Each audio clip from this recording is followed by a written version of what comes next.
A continuación, el doctor Antonio Carlos Miranda. Antonio es compañero, es internista, cardiólogo, electrofisiólogo. Actualmente se desempeña en la ciudad de Pereira y también aquí en el IMAT en Montería. El doctor Miranda nos va a hablar sobre el abordaje y el enfoque del paciente con taquicardias de complejos anchos. Bienvenido. Hola, buenos días. Eh, eh, Muy agradecido con toda la asistencia que estamos presenciando. Muchas gracias al doctor Porto por su excelente conferencia.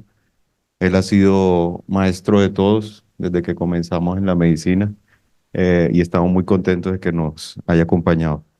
Hoy vamos a hablar de taquicardias de complejos anchos, cómo hacer el diagnóstico diferencial, lo cual es un reto siempre en urgencias porque cuando usted trata una taquicardia de complejos anchos de forma errónea puede generar problemas en el paciente, complicaciones o inclusive la muerte.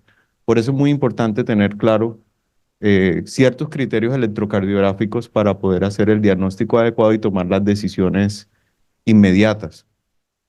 Para poder entender todos los cambios electrocardiográficos que se dan en un paciente con una taquicardia de complejo QRS ancho, tenemos siempre que pensar en los principios básicos de la electrocardiografía, que son la activación eléctrica y las direcciones eléctricas. Es lo más importante. Si ustedes tienen en cuenta eso, no tienen que aprenderse algoritmos de memoria, que es la mayor dificultad de todos los médicos cuando hablamos de todas estas situaciones. Cuando tenemos una taquicardia QRS ancho, vamos a tener varias opciones. La primera opción que hay que pensar es que sea una taquicardia ventricular y estadística y epidemiológicamente es lo primero que hay que pensar. O que pueda ser una taquicardia supraventricular que conduce con aberrancia. ¿Qué es la aberrancia? Que el sistema de conducción eléctrico se bloquea para proteger la activación ventricular de las frecuencias altas que vienen de la aurícula. Y se puede bloquear la rama derecha o la rama izquierda. Todas las supras, como decía el doctor Porto, vienen por encima de la subdivisión de las de His, pero podemos tener otras opciones que son taquicardias supraventriculares con conducción antidrómica, o sea, una taquicardia que baja por una vía accesoria y se devuelve por el nodo AB. O podemos tener taquicardias supraventriculares que conducen anterogradamente por esa vía accesoria, que es cuando vemos una taquicardia QRS ancho con RR irregular, que es lo que nosotros llamamos una fibrilación auricular preexcitada. Es como lo que nos vamos a enfrentar. Entonces, las arritmias ventriculares, la clasificación, se dan de acuerdo a la duración del QRS, son complejos ventriculares prematuros, que son los que se originan debajo del His-Purkinje o miocardio ventricular. Taquicardia ventricular, por definición, es toda taquicardia con QRS mayor a 120 milisegundos, 3 latidos consecutivos a una frecuencia mayor a 100 latidos por minuto. La hay sostenida y la hay no sostenida, dependiendo de los 30 segundos que dure la taquicardia, como se ven en los electros. Entonces, los mecanismos son dos principales. Uno focal, que depende de despolarizaciones tempranas, tardías o latencia fase 3, que son focos ectópicos que tienen automatismo y son capaces de despolarizarse independiente del nodo sinusal. Y las que son asociadas a cardiopatía estructural, que usan cicatrices dentro del miocardio que pueden ser cicatrices no isquémicas o cicatrices isquémicas. Y esas cicatrices lo que forman son circuitos de macrorreentrada. ¿Qué es una macrorreentrada? Una zona de conducción lenta unida a una zona de conducción rápida de miocardio viable y eso permite que se genere una taquicardia sostenida. Hoy en día podemos, con el uso de los nuevos navegadores tridimensionales, entender ese mecanismo en vivo y lograr identificar esas zonas de conducción lenta, como pueden ver en ese círculo o como lo pueden ver acá, que es por donde se activa esa taquicardia ventricular y podemos dar ablación en esa zona para eliminar el circuito y poder curar el paciente. Este es el principio fundamental que hay que entender. La activación del sistema comienza por el nodo sinusal, después se subdivide y hay una depolarización rápida de ese primer vector septal que va de izquierda a derecha, como ven ahí. Después se depolariza la pared libre del ventrículo derecho y por eso B1 tiene una deflexión positiva inicial. Toda deflexión o toda activación eléctrica que se acerque a una derivada da una deflexión positiva. Esa positividad o su tamaño va a depender de qué tan grande sea el tejido y de qué tan lejos venga esa activación. O sea que una activación que se dirige a B1, como lo vemos ahí, da una deflexión positiva. Y el resto de la activación eléctrica que ven aquí, que es ese tercer vector que se aleja de B1, va a dar una deflexión negativa. Entonces, teniendo en cuenta esos dos principios, es que vamos a poder entender ese comportamiento de la activación durante las taquicardias ventriculares y durante las taquicardias supraventriculares. Toda taquicardia supraventricular, la primera activación va a ser por el sistema de conducción especializado. Y la segunda activación va a ser la activación ventricular. Y basado en ese principio, la taquicardia ventricular es todo lo contrario. La taquicardia ventricular, la primera activación va a ser el músculo ventricular. Y como todos saben, esa activación del músculo ventricular es una activación que se va a dar célula a célula. Al ser una activación célula a célula, va a ser una activación lenta. Y eso se va a traducir en ciertos cambios electrocardiográficos que nos van a permitir diferenciar esa activación lenta de origen ventricular versus la activación rápida del sistema de conducción especializado, como lo vemos acá. Entonces hay dos conceptos fundamentales que generan todo. ¿Cómo entendemos el bloqueo de rama izquierda del haz de His? Como se ve en este gráfico, les voy a mostrar B1 y B6. Cuando la rama izquierda está bloqueada, toda la activación se va a dar por la rama derecha. Entonces, lo primero que se va a activar es el ventrículo derecho. Como el ventrículo derecho es tan delgado, a veces se logra ver una R inicial, pero muy pequeñita en B1, y después que se activa ese ventrículo derecho, se tiene que activar el ventrículo izquierdo. Y como ven, esa activación del ventrículo izquierdo es célula a célula. Y por eso el QRS B1 va a haber una deflexión negativa porque se aleja y va a ser una deflexión que va a ser ancha, ¿ya? Porque es una activación mucho más lenta. Y B6, que es la que ve la activación que viene hacia B6, va a haber una onda R que, como ven, es una onda R ancha. Y entendemos por qué los cambios electrocardiográficos. En el bloqueo de rama derecha, al estar bloqueada la rama derecha, hay una activación inicial que es de ese vector septal que viene de la rama izquierda y que va de izquierda a derecha y que B1 lo ve como una primera deflexión positiva. Pero después, ese B1 ve una deflexión que se aleja, como ven en este gráfico, y va a dar esa segunda deflexión negativa. Pero esa deflexión negativa se da por el sistema de conducción especializada y por eso es estrecha. Y al final se tiene que activar el ventrículo derecho, pero como la rama está bloqueada es célula a célula y por eso la R final en B1 es una R ancha. Entonces ahí está el concepto, una activación inicial rápida y una activación final lenta. Entonces nos vemos y nos enfrentamos a un montón de criterios para hacer diagnósticos de las taquicardias de complejos anchos y para diferenciarlas y lo que nos hacen es enredarnos. Entonces hay criterios presentes con morfología de bloqueo de rama derecha o criterios presentes con morfología de rama izquierda. Y hay algoritmos que suman todos los criterios. Pero vamos a empezar de los primeros hallazgos que nos enseñaron cómo diferenciar. Y este es uno de los más importantes, disociación aurículo-ventricular. Cuando hay una taquicardia ventricular, el ventrículo tiene una activación que no depende de la aurícula.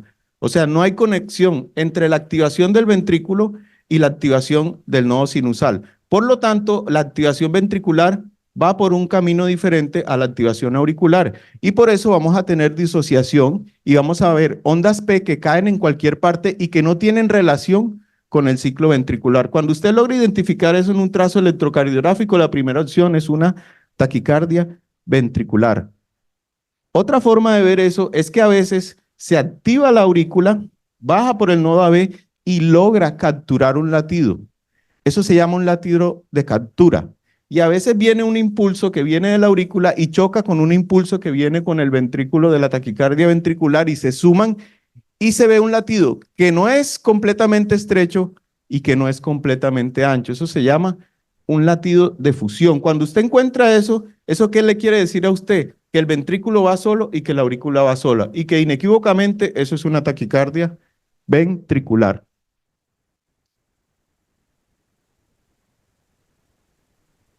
Los primeros estudios hablaron de los criterios morfológicos clásicos. Esos criterios morfológicos clásicos lo que nos querían decir es que existen modos restringidos de activación ventricular en las taquicardias supraventriculares, porque dependen del sistema de conducción especializado. Pero una taquicardia ventricular puede venir de cualquier parte del ventrículo. Y a veces la taquicardia supraventricular se puede parecer muchísimo a la taquicardia de complejos anchos. Entonces, cuando hablamos de la morfología del bloqueo de rama, en este diagnóstico no es que vamos a hablar de bloqueo de rama derecha o bloqueo de rama izquierda. La morfología del bloqueo de rama lo que nos quiere decir es cuál de las cámaras se activó por última vez durante la taquicardia ventricular. Cuando hay morfología de bloqueo de rama derecha, o sea que B1 es positivo, quiere decir que el ventrículo que se activa primero es el izquierdo y el último que se activa es el derecho. Es lo que hay que tener como concepto principal. Y cuando B1 es negativo, el ventrículo que se activa primero es el derecho y el ventrículo que se activa de último es el izquierdo. O sea, que en la B1 positivo probablemente venga del ventrículo izquierdo, esa taquicardia.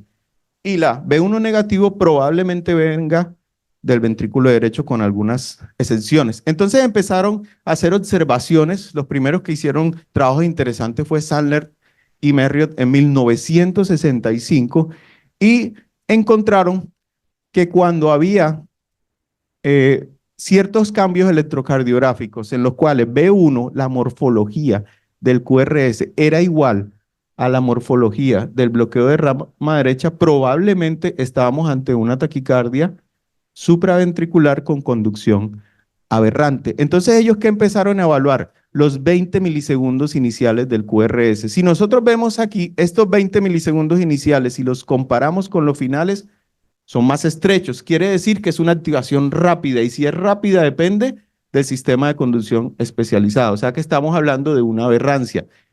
Y los finales son anchos porque usan el ventrículo. Si esto se invierte, o sea que lo primero sea ancho y lo final sea delgado, lo que quiere decir es que estamos ante una taquicardia ventricular. Y de ahí se fueron desarrollando la mayoría de los algoritmos que existan. Si esta S cruza todo esto, es más sugestivo de que sea supraventricular, pero por lo mismo, por la activación rápida que tenemos. El otro criterio es la concordancia precordial. Concordancia precordial quiere decir que todos los complejos en precordiales o son positivos o son negativos. ¿Qué quiere decir? Que hay una activación que viene de la pared posterior o de la pared anterior. Aquí en este caso, donde todos son positivos, esta es una reconstrucción tridimensional del BI, vemos que la activación viene de posterior a anterior. Entonces B1 va a haber una activación monomórfica focal que se acerca a B1 y B1 lo va a ver como todo positivo. Y todas las derivadas precordiales de B1 a B6 van a tener eso. Eso es altamente sugestivo de una taquicardia ventricular porque indica que es un sitio focal de activación y que no utiliza dos elementos como una supraventricular con aberrancia. Generalmente las que son positivas son de la región posterobasal y las que son negativas son de la región anteroapical. Toda activación negativa electrocardiográficamente nos dice más o menos la zona donde se genera una actividad eléctrica. Entonces empezaron a avanzar más y empezamos a entender ciertos criterios en los cuales comparamos activación inicial versus terminal del QRS. Si vemos en B1, en esta taquicardia de QRS ancho, vemos y medimos esa activación inicial, es relativamente corta. Si yo amplío eso y lo comparo con otra taquicardia, vemos que la activación en la segunda taquicardia es más ancha que lo que vimos primero. La primera, hay una conducción aberrante, porción inicial delgada, porción final gruesa. En esta segunda vemos que la porción inicial es ancha. Entonces eso hace poco probable que usted utilice el sistema His-Purkinje para activar ese ventrículo. Quiere decir que esta primera activación es de origen ventricular y la parte final es cuando ya captura el His-Purkinje. Y de aquí empezaron a desarrollarse varios de los algoritmos que conocemos hoy en día o varios de los pasos dentro de los algoritmos, como medir el intervalo RS del inicio de la R al nadir de la S que dure más de 100 milisegundos. ¿Qué quiere decir? Que es un intervalo ancho y que es de origen ventricular. El algoritmo del doctor Pava, donde tenemos el pico de la onda R mayor a 50 milisegundos, es el mismo concepto, activación inicial lenta. Y en el algoritmo de Berekei, velocidad inicial versus velocidad terminal. Una velocidad inicial de activación lenta versus una tardía rápida indica taquicardia ventricular. Entonces vino el doctor Wellens y empezó a sumar todos esos algoritmos y a sumarle otros elementos. La duración del QRS. Cuando hay una duración del QRS mayor a 160 milisegundos, se sugiere altamente que estamos ante una taquicardia ventricular, cuando hay morfología de bloqueo de rama izquierda. Y cuando el patrón es de morfología de bloqueo de rama derecha, si es mayor a 140, también lo sugiere. ¿Por qué? Porque mientras más ancho, más células están inmiscuidas en esa activación. Entonces vemos que ese es un QRS extremadamente ancho y aparece otro elemento, el eje eléctrico.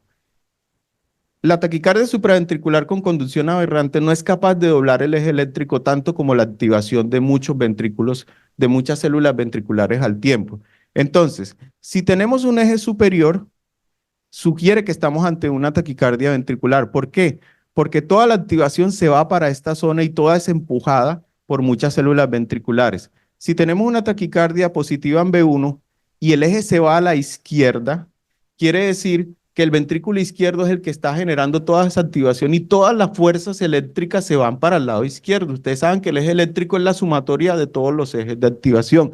Lo mismo en taquicardia con morfología de bloqueo de rama derecha. El eje se va a la derecha porque probablemente el ventrículo derecho sea el que esté activando todo y todas las células estén sumando y generando un gran vector final.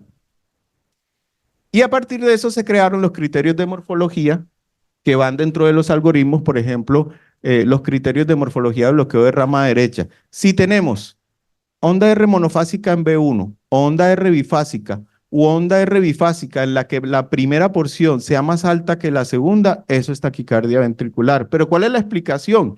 Que como ven, una monofásica ancha indica que hay una activación inicial muy lenta y eso sugiere que estamos ante un origen ventricular. Si es bifásica es lo mismo. Y si la primera porción de esa R es más ancha que la segunda, quiere decir que la primera activación de ese QRS es de origen ventricular. Si vamos a B6 es mirarlo desde el otro lado, tendríamos un RS o tendríamos un QS o QR porque la activación vendría desde B6 viniendo del ventrículo izquierdo. Como B1 es positivo, estamos pensando que venga del ventrículo izquierdo esa taquicardia. Y como les decía, todo lo negativo nos dice de dónde viene la taquicardia. Pero si tenemos la morfología típica del bloqueo de rama derecha, donde la primera porción es delgadita, se está activando primero el sistema de conducción especializada. Entonces esas fueron las observaciones que hizo el doctor Wellens. Aquí le mostraré ejemplos. Esta es una taquicardia QRS ancho. Este es el signo que les estaba mostrando. Este es el patrón de bloqueo de rama normal y este es el patrón que se ve en que la primera R es más grande que la segunda y es más ancha. Miren que esta activación dura más de cuadrito y medio, o sea, más de 60 milisegundos, indicando que eso es una activación muy, muy lenta. Esta es una taqui QRS ancho, B1 positivo, ampliamos B1 y vemos que primero que es positivo, segundo que es ancho, tercero que la primera R es mayor que la segunda y ya con esto yo puedo decir que estamos ante una taquicardia ventricular y ni siquiera me he metido a hablar de criterios de Brugada ni nada, sino que yo puedo ir sacando de cada trazo información que me da un diagnóstico inicial. Si es negativo B1, o sea que tenga morfología de bloqueo de rama izquierda, miramos la porción inicial y vemos la misma observación. Si la porción inicial dura más de 30 milisegundos o desde el inicio de esa porción al nadir hay más de 60, ¿eso qué quiere decir? Que es una activación lenta y que estamos ante una taquicardia ventricular, o si es completamente negativa. B6 que ve, una activación que viene de derecha a izquierda. B6 va a haber una deflexión pequeñita que se aleja, porque el ventrículo derecho es muy pequeño, y una grande que se acerca.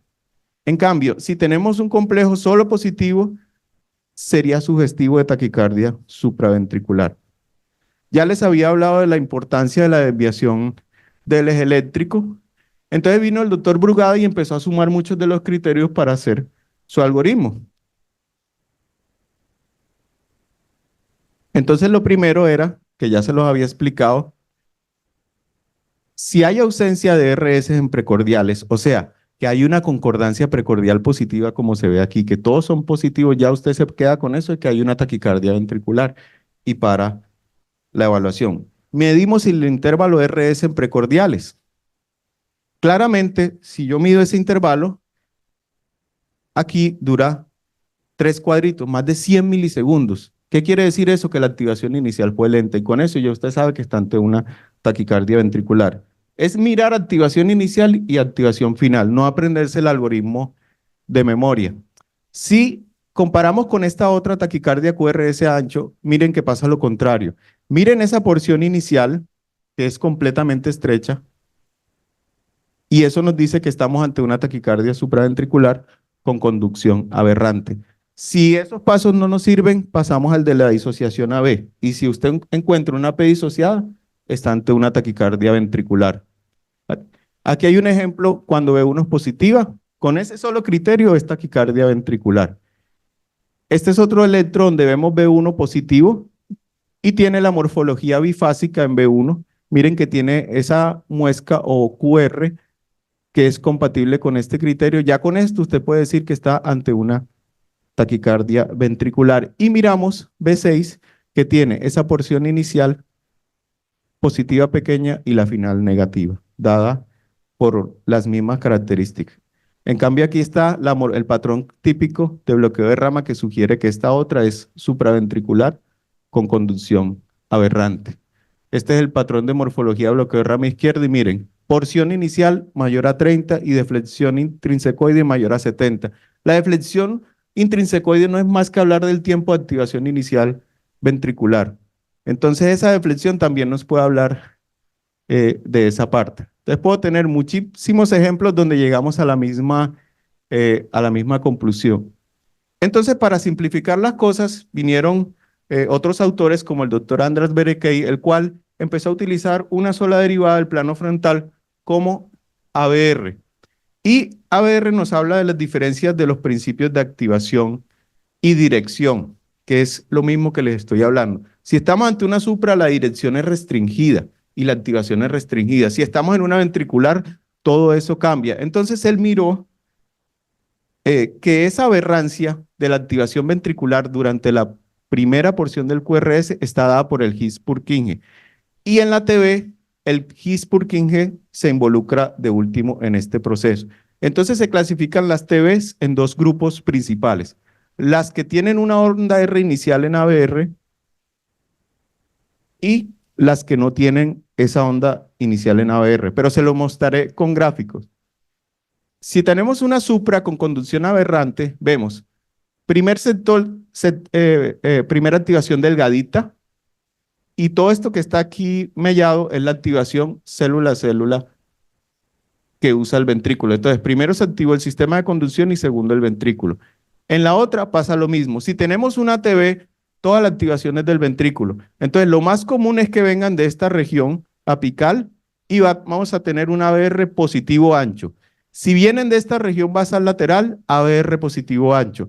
Si vienen de la región inferior, va a ser negativa, pero como no usa el sistema de conducción, hay un empastamiento, como lo pueden ver aquí. Y acá vamos a tener también un empastamiento y un QRS ancho. O si viene de esta región septal alta, podemos tener una R inicial mayor a 35 milisegundos. Y eso explica los criterios que usa Berekei. Si tenemos una onda R inicial, taquicardia ventricular.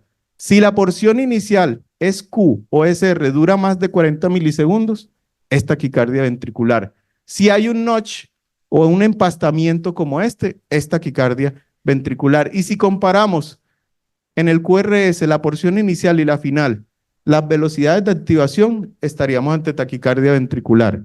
¿Qué es comparar la velocidad de activación?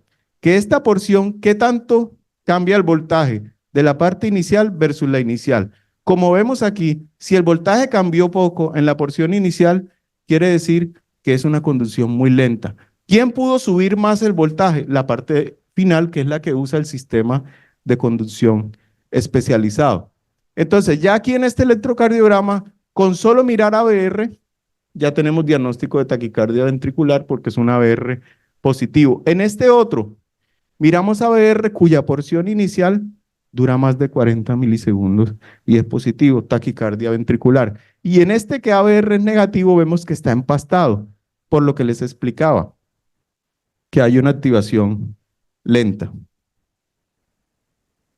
Ahí comparamos las velocidades, la inicial versus la terminal. Miren que en la parte final es la que más sube el voltaje. El doctor Pava aquí nos muestra el algoritmo de él, que es, aquí está el de Berekei, pero yo me voy a D2 y miro la duración de la parte inicial y dura más de 50 milisegundos también para taquicardia ventricular, pero es basado en el mismo principio. Por último, tenemos el algoritmo de las derivadas. Como les había explicado, la taquicardia ventricular puede venir de la parte superior o de la parte inferior, ¿ya? Entonces, cuando viene de la parte superior, vamos a mirar D2, D3 y ABF. Si viene de arriba y de abajo, vamos a tener los tres son positivos y con eso ya hacemos diagnóstico de taquicardia ventricular. Si viene de la parte inferior a la superior, vamos a tener D2, D3 y ABF negativos porque se está activando acá abajo. Sumando estas direcciones nos permite hacer diagnóstico de taquicardia ventricular y aparecen estos criterios. Si se cumple uno, ya es diagnóstico de taquicardia ventricular. Entonces, ¿qué hicieron estos chinos? Porque son chinos los que hicieron este criterio. Usan parte de ABR. Si ABR es positiva, diagnóstico de TB.